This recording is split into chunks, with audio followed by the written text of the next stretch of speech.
ಪಾವಗಡ ಪಟ್ಟಣದ ಶ್ರೀ ಆಂಜನೇಯ ಶೆಟ್ಟಿ ಕಲ್ಯಾಣ ಮಂಟಪದಲ್ಲಿ ವಾಸವಿ ಯುವಕ ಸಂಘ ಸಹಯೋಗದಲ್ಲಿ ಅಯೋಧ್ಯ ಶ್ರೀರಾಮ ಮಂದಿರದ ಮಾದರಿಯ ಪ್ರದರ್ಶನವನ್ನು ಒಂದು ವಾರದಿಂದ ಏರ್ಪಡಿಸಲಾಗಿತ್ತು.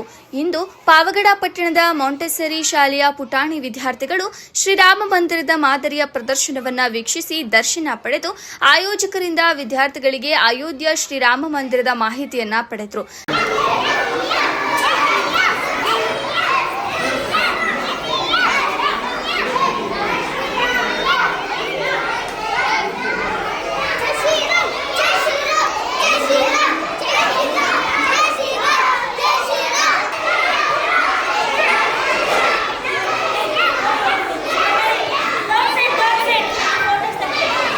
ನಂತರ ಶಿಕ್ಷಕರು ವಿದ್ಯಾರ್ಥಿಗಳು ಪ್ರಸಾದವನ್ನು ಸ್ವೀಕರಿಸಿ ಧನ್ಯರಾದರು.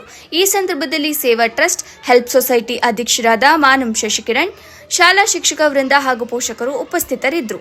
ವರದಿ ನಂದೀಶ್ ನಾಯಕ್ ಪಿ, ಶ್ರೀಟಿ ನ್ಯೂಸ್, ಪಾವಗಡ.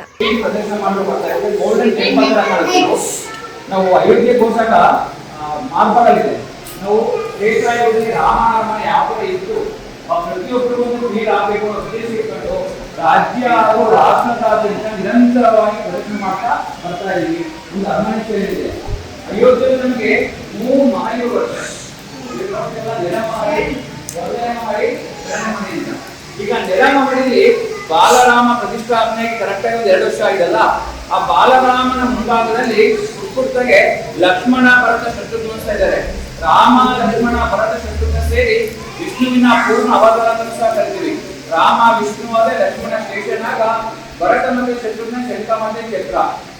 ವಿಷ್ಣುವಿನ ಪೂರ್ಣ ಅವತಾರವೇ ತ್ರೇತಾಯುಗದಲ್ಲಿ ರಾಮ, ಲಕ್ಷ್ಮಣ, ಭರತ, ಶತ್ರುಘ್ನರಾಗಿ ಧ್ಯಾನವಾಗಿದ್ದಾರೆ.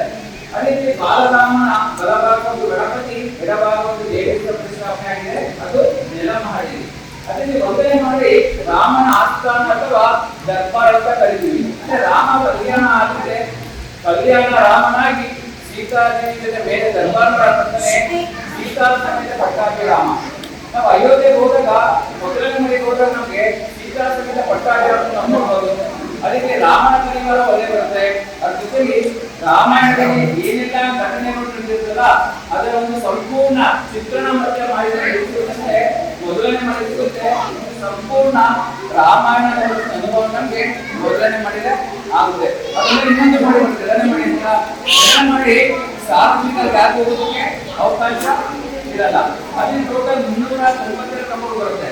ನೆಲಮಹಡಿ 160 ಒಂದನೇ ಮನೆ 132 ಎರಡನೇ ಮನೆ 74 ಕಂಬ ಬರುತ್ತೆ. ಅದರಲ್ಲಿ ಒಂದು 8 ಡಜನ್ ದೇವರುಗಳಿಗೆ 8 ಡಜನ್